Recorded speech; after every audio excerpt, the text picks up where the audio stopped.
Hello guys! Hello Virgo! Welcome dito sa aking channel, Kapalaran 888 Virgo. Alamin natin kung anong messages, vibration, gabay energy para sa lahat. The general reading. I hope na makuha mo yung energy.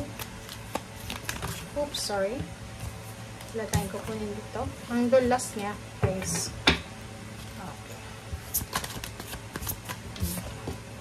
Join in.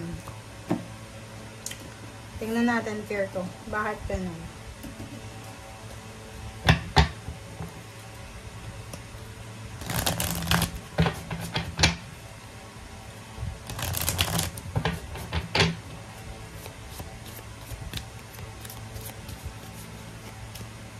Oops. Talagang gusto niyang pumasok ng dalawa. Okay, Virgo. 3 cards and gusto kong kumuha pa ng angel message dito.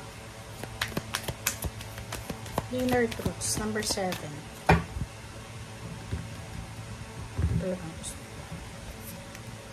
Okay. Savings. Okay, Virgo, tingnan natin. Katotohanan, 7. Number 7, waiting. Nakikita ko sir dito, Virgo, na may hinihintay ka. You're waiting for confirmation, waiting for answer, solution. You're waiting for someone or for something, for result, outcome. And nakikita ko sir dito na, di ba pag may hinihintay tayo, medyo nakakaramdam tayo ng takot. Di ba? Kasi parang feeling natin, what if hindi dumating tong hinihintay ko? What if rejection? Instead of confirmation, rejection. So, nandito ka sa inner truths. You're waiting for something na mangyari. But, join in.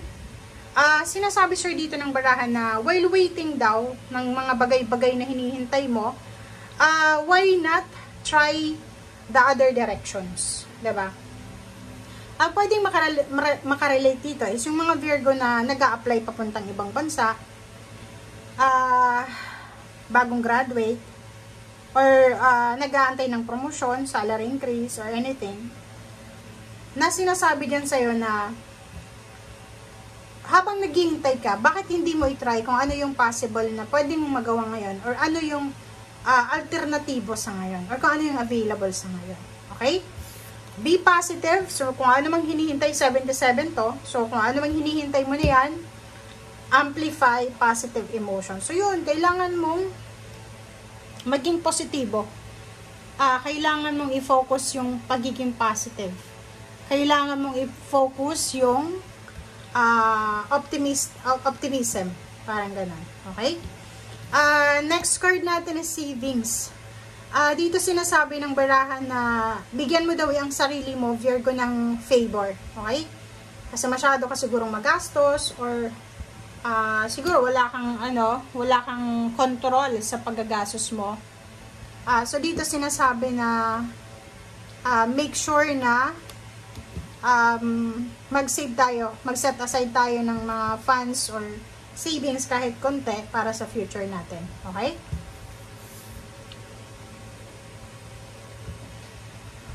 Okay. Wait lang guys.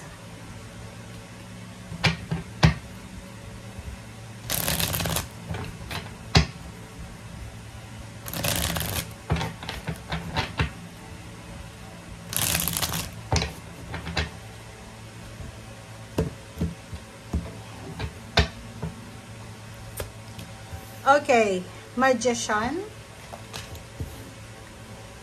Wow. Kung ano man tong hinihintay mo to. So, meron kang 777. Okay. Oh, ang galing. Okay, guys. So, comment down below doon sa mga Virgo na naghihintay. It's either naghihintay ka ng milagro or it's either naghihintay ka ng milagro, pag-asa, or anything. Magician is all about love, relationship, family, trabaho, negosyo, lahat ng klase. Kasi nandito lahat eh. Cups, Wands, Swords, and then financial, money.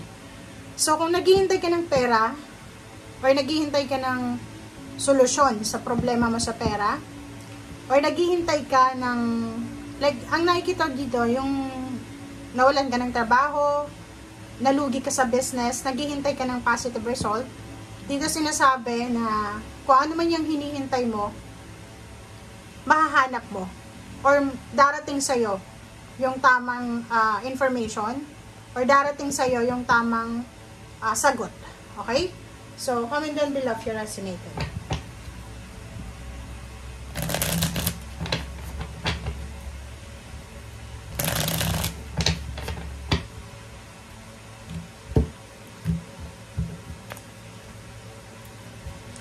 Okay, the Hangman.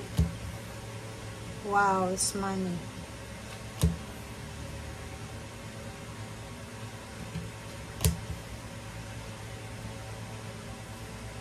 Okay guys, so kung makikita mo dito, sinasabi na Virgo, may mga naudlot na financial blessings or financial wealth, financial gift, na parang alam mo yung ulan, 'di ba? Yung halimbawa, umulan ng biyaya sa buhay mo few years ago or few months ago.